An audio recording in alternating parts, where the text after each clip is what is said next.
Good morning from Panhandle Outdoors, America's only daily outdoor TV show. Your source for fishing, hunting, and information for folks who enjoy the great outdoors. Now sit back, relax. It's Panhandle Outdoors. Good morning, folks. Welcome to Panhandle Outdoors. I'm Winston Chester. I'm glad you're here this morning. Got a great show lined up, but first, let's take a look at our weather brought to us by Gulf Coast Air Conditioning. We're looking at a stormy day now. Just be aware of what's going on. Stay tuned. With the way social media is now and contacting everybody, you can find out real quick. It's not like the old days. You got to look out the window to see what's coming, but with the radar and all, it's amazing the progress been made in the weather. So just be aware of what's going on today. It's going to get up to about 74, but tonight it's dropping down to 44. Our water temperature actually went up a degree up to 67, and that's always interesting. Take a look at our river readings brought to us by Mountain Dew. Get out and do.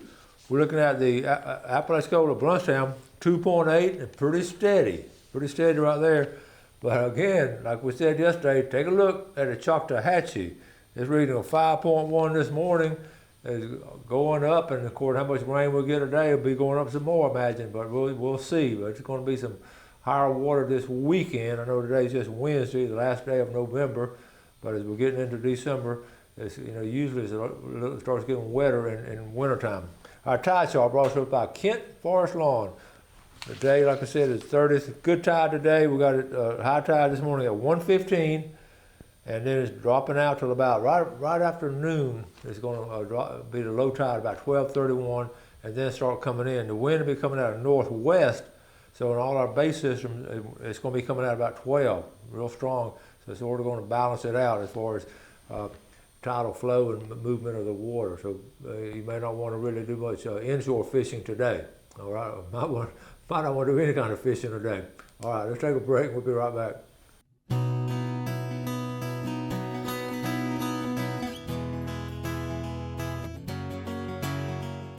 Okay, welcome back. You see my decorations here. We're getting ready for Christmas. I apologize. I should have waited done tomorrow, December 1st, but everybody gets anxious for Christmas. So I'm sure we're going to, Donna, our secretary, she's going to come in and fine tune it, and we'll get it all set up. So we're going to get into Christmas spirit, okay? I want to, speaking of Christmas spirit, again, I'll mention this every day this week because it's just important. The toy drive, doing that, here it is right here, toy drive. The Gulf Coast Air Conditioning, and right there in Southport, run a toy by there if you will, or heck, if you can't, call me. If you're close by, just run by, pick it up next couple of days, whatever. But a good unwrapped toy, and we're going to have it's going to help a lot of kids have a better Christmas, a more enjoyable Christmas.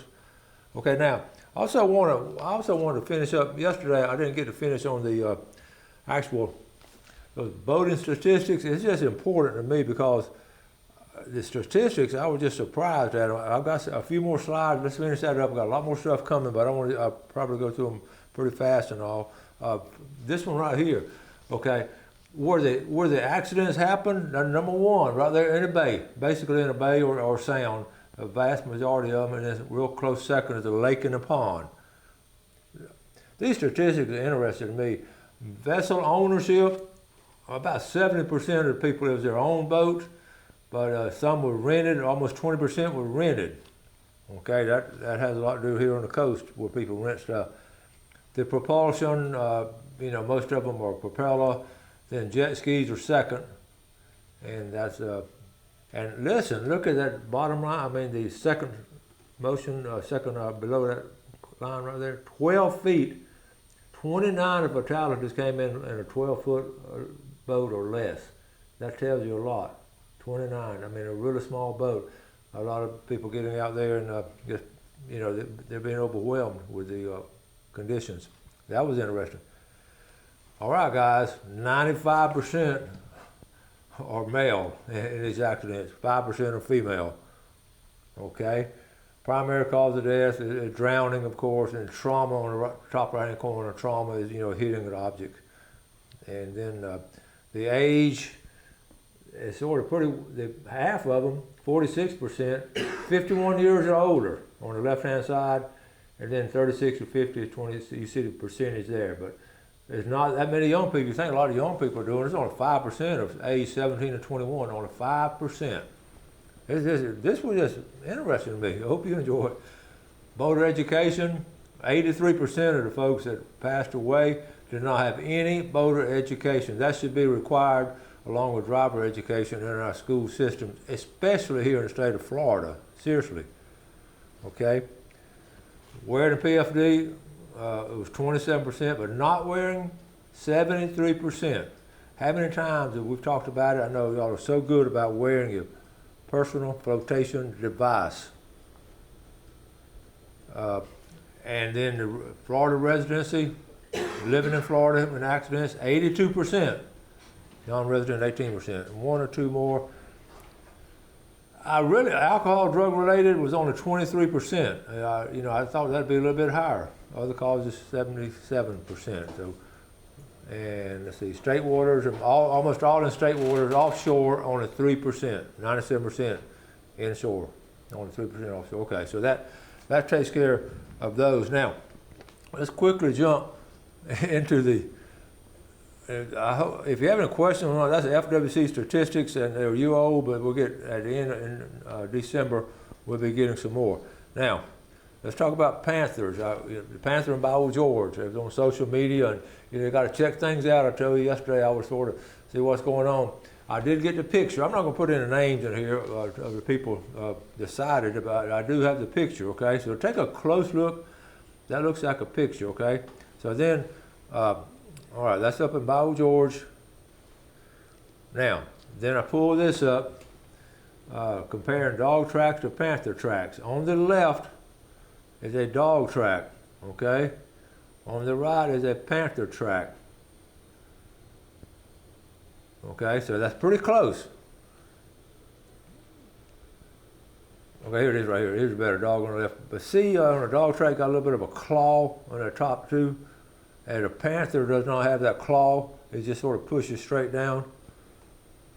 And then I looked up this report. I mean, Florida state animal, the state animal is a Florida panther. There's only 130 of them in the wild. Best bet to see the Florida panther will be on a wilderness preserve rather than in the wild. The only place to find them in their natural habitat, as we said before, the southwestern tip of Florida and the swamps and wetlands there. And they got collars on almost all of them, as far as I know. And this is what they look like. And the people, but this is what they said they saw. But I'm gonna go back real quick to that picture of the track. If you notice right here, see that little claw part of the paw? And it's right there in the center. That shows that it's a claw. The chances are, I don't know. I don't know if it's panther. I always want to believe the panthers up here. It goes back to when I was little and heard about panthers and all that, and just like an adventure, go looking for panthers. But I want to believe up here, but almost all the research and all the cameras we have now, no one shows panthers. So when somebody sees one, you really got to check it out. And a lot of times there's some big bobcats, people don't see the tail or something, they just see the front part. They think of panthers. So anyway, that's the story on the Bayou George panther. It has not been verified yet. Let's take a break, we'll be right back.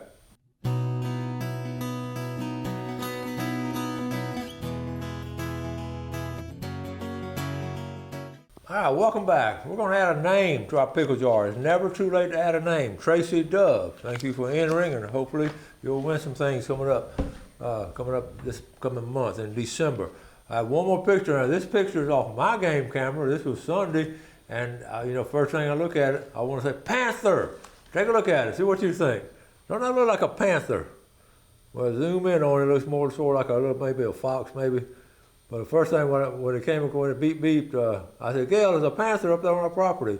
But anyway, you can see people I get excited about it, and a lot of people do too. Now, I want to go also, FWC meeting tomorrow, and then Thursday afternoon, after lunch will be the public hearing where you can talk about it. And also, I'm going to try to be there. I've got all kinds of things, as usual, going on, but I want to address them on a couple of things. But Billy Grantham texted me yesterday. He's coming down to talk about a really important issue. He wants to address them. So thank you, Billy, for participating in that.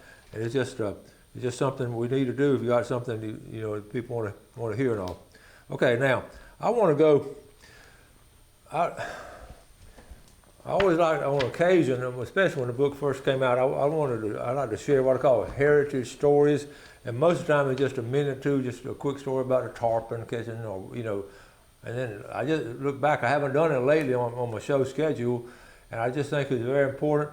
I'm always a little hesitant. I felt like people thought I was trying to sell books, and I'm not trying to sell books. In fact, we only have a few left. But I do, with all sincerity, want to share our heritage with everyone, especially folks that maybe not being aware of it. And I saw this, I got a little poster. I want to share it. Let me see if I get it coming up right here. And here's what made me think about this. Okay. Captain Anderson Marina celebrates the 2022 Bethlehem Christmas Village, a free event. Okay? It's walking through ancient Bethlehem. It's really cool. It's going to be December 7th through 10th from 5:30 to 8:30. Live music and toy drive and all kinds of just good stuff. Good stuff going on. Is that Captain Anderson Marina? Okay, December 7th through 10th. And I tell you who, Pam Anderson is behind it. Pam was just a go-getter. Ken and all the Andersons. And I got it. What spurred me about thinking about this. The Anderson family, their legacy as far as going back to the waterfront and doing things for the community and, getting our fishing, first ones getting the fishing going. And so I said, I got the story of the Andersons in a book, and I thought about doing a little brief synopsis of it to share with you, but there's no way to do it brief, so this is going to take several minutes to do this. But I want to share the Anderson legacy. Like I said, I put three families on the book: the Andersons, the Raffields, and the Davises. But on the Andersons, what was cool about the Andersons, they just they came down in 1855. Okay, here's the first picture of them. Came down in 1855, and they were in a situation where they just this is in Southport. The community of Southport used to be called Anderson because they actually settled that area, and that's the first picture. Remarkably, we were able to get a copy of that picture there. Is that not cool? Okay, and then I'm gonna just go through. This is some of the early fishing they did. They ended up moving from Southport down on Beach Drive. Can you imagine? They bought 300 acres down there around where the federal courthouse is. That's where they built a house and a dock, and had about 300 acres around Beach Drive in the early years. This is just the first boat they had. This Miss Panama is not a clear picture. It's the only one I could find. The first boat they built just for fishing. There were schooners out there for doing all kinds of different things, but the fishing boats were out there. And just some early pictures of the family. This had been in the 50s, I believe. It was just a remarkable time. Actually, they lived on Beach Drive. This is in the 1950s. Okay. Right in the center, Mr. and Miss Anderson, Captain Anderson and Miss Anderson, okay? The first boat they built named Captain Anderson. Again, they built the boats themselves, and this boat right here was a cool boat. That's the first one, that's the original Captain Anderson. They docked it there right off Beach Drive. And they said about every year, after every hurricane, they had to rebuild their dock. And then this is what we call it, the Betty Ann. This was a good boat too. This boat really moved well. Lambert Anderson built this in the 1930s, okay? 1930s, almost 100 years ago. Palmer Collins was a boat builder, but Lambert helped him out on it. And then all kinds of stories. This is Captain Virgil. I actually was able to interview him in the 90s, and one of my favorite stories is a king mackerel, and it's not a big deal, but the big deal was he was on his boat, and he was working on the engine below deck, and he heard something flopping on top of the deck right above him, flopping. He ran up the steps, and a king mackerel had jumped onto his boat, and that's why they took a picture. Normally, they wouldn't take pictures of a king mackerel, but that's why that picture. I love that story. I have that story documented in his voice, and maybe one day have a museum and that picture of him telling that story. That's cool. And this is Captain Virgil. This is when they really started doing the trips, the advertising, the champion. Look at the bottom right-hand corner here. I can blow it up right here. Okay, it's not going to blow up. Anyway, he left at 6:30 and came back at 3. That's the one thing that hadn't changed at all. $2, okay? $2 a trip. You imagine that? $2 a trip. Let me get back to it. All right, then This is one of their legendary pictures. We're catching the grouper and all the family posing with it. They wanted to do that. They had a grouper hole. This was 1948, after the war, a big grouper hole. And they were, but what they really made money on after the war, this was what was amazing, what they made money on was the sharks. I've talked about it before, catching the sharks, because of the research being done across America. The industry wanted the shark livers, and they were able to catch some really big sharks. I talked to Captain Virgil about it when he told us about catching a big great white shark. That's Judy Beth Anderson in the picture there, and Jerry and Sarah. That's Virgil Anderson's children in that first picture. Then the Barbara Joe. They had a winch and a lot of equipment they got up from World War II this particular time. And then, okay, a couple more pictures real quick. This is Captain Anderson in the center. That's Max on the left and Walter. I'm sorry, Walter's on the left and Max is on the right. Captain Max Anderson. But again, and then one more family picture there on Beach Drive. This is one of my favorite pictures, right there in the center. Captain and Miss Anderson with all their family. But what I always love about this picture, see the binoculars right there in the center? Those are binoculars. See the swing behind it? Miss Anderson would sit on the swing and look at the binoculars, and she would look through them. And what she did, what Captain Virgil told me, in the afternoons, around 2 or 3, she started looking at the past and seeing there were 3. She had her husband and 2 sons, all had boats out there, and she'd be looking at the past and seeing which one's coming in first and making sure all 3 of them came in. That was her afternoon ritual, sitting in the swing looking through the binoculars. I thought this is a great family story. 1 or 2 more real quick. That's a restaurant, one of the early pictures, the Captain Anderson restaurant. They built that to do breakfast for all the guys coming down and girls coming down from Alabama to feed them breakfast, where they didn't have time to cook breakfast and get the boat ready. So they sold it to the Patronuses, and the rest of that, of course, is history. They sold it in 1967 to the Patronus family, and what an amazing job they've done. And the last picture of the captain. So that's the Anderson saga. But what got me started on that, they're still doing stuff. Pam Anderson is having that this weekend, so or next week. Let's take a break and be right back.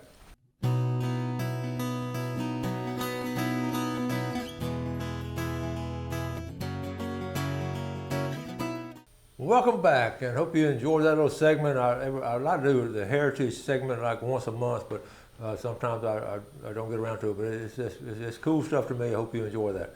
Now let's move on to our fishing game time today, brought to us by the good folks at Blue Water Outriggers in Port St. Joe. Our time this morning, 4:47 to 6:47. Tonight, or this afternoon, 5:11 to 7:11. Keep your eye on the weather now. Also, talked to Travis yesterday. The Panhandle Outdoor Shop is on fire. Not literally on fire, but stuff is flying off the shelf. It's been just a great business the last couple of weeks, and people are buying for Christmas. So I want to encourage you to go ahead and get your order in. In fact, we've had to reorder some stuff. It's coming right in. But Travis is doing a great job with that, and we appreciate your business there. A couple of pictures I didn't get to finish up on yesterday. It's always interesting to me to get these Thanksgiving or Christmas pictures. A lot of good opportunity to be outdoors. Take a picture. Take a look at this picture here. Bo Rollins down at Howard Creek, Spirit of the Wild, wild and free. That's a tall antler. Okay, here's Bo right here, tall antler. Look at old Bo. Bo's a good hunter, a good fisherman, good outdoor family. Miranda goes with him some. Ronnie Groom, a newlywed. He took his wife, and she killed her first duck. That's Ronnie Groom's grandson, Ron Groom. And they had this is a local hunt now. This is local ducks here. And that's what you do when you're newlywed and outdoors people. Good job, Ron. And okay, again, the Bethlehem, we talked about that, and that's important. Okay. All right, hey, Coach, took this buck on Econfina Creek Wildlife Management Area. Now, is that not, okay, there? Okay. Now, you don't get off this was, I had to double check on this. There's Larry right there. That's a wildlife management buck. You just don't get a wildlife management buck that big. Congratulations, Larry. and here's another picture of it at dark and everything. I said, hey, wow, Larry, that is a huge one for a management book. And he's going to come on the show pretty soon. He's got some good stuff going on as far as doing things for outdoorsmen and all. So the thing about the management books, I want to say, it's such a challenge to find them because it's public land, and that's an econfined management area. And now Larry's a good hunter, and he knows knows where they are. But the biggest challenge for me as outdoorsman is hunting on public land.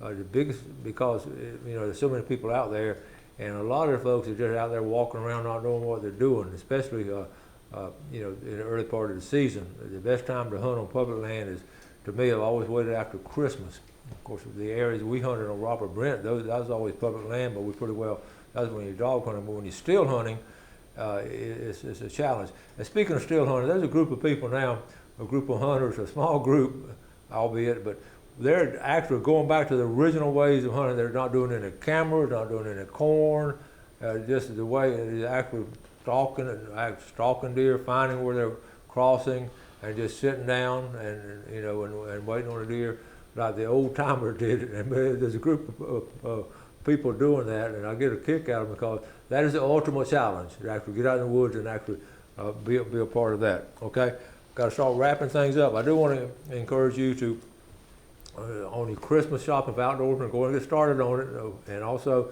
on the weather day, be careful with it. Also this weekend now, it should be, with this cold, a little bit of cold, this should be a pretty weekend to go speckled trout fishing. The speckled trout is sort of staging up and all. And again, like I mentioned yesterday and showed the picture of the sheephead, they're starting to move. I saw Brockmeyer went out and caught 3. I think he kept 2 for supper or maybe released 1, but this is good sheephead weather coming up soon. All right, got to wrap it up. Always do something good for your fellow man. And when you're in the outdoors, take pictures and send them in and share them. We get some of the great pictures, and that's what tells everybody what's going on in the outdoors and here in the Florida Panhandle. We're blessed to be here. You have a great day, and God bless you. Thanks for watching America's only daily outdoor TV show, Panhandle Outdoors with Winston Chester, featuring hunting, fishing, and other activities and information to help you enjoy the great outdoors. Join us next time for Panhandle Outdoors.